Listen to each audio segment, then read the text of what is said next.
The first rule to myself always is, the simpler the introduction, the better. I don't mean not interesting, just that it's clear and logical. By placing it on different places on the beat, we create actually a whole rainbow of rhythmic possibilities. This is a way of thinking of our playing as a dialogue. So every melody or every phrase can be a question that then has a response.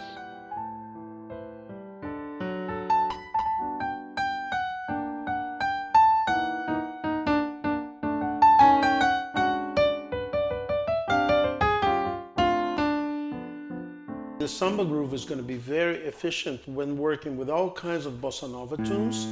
That's the simplicity of it. This will be what my foot will be tapping.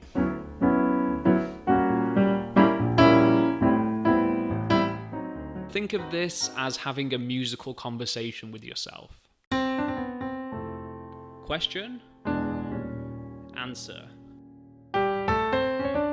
Question, answer. During this masterclass, I will show a few common ways you can use to have more options.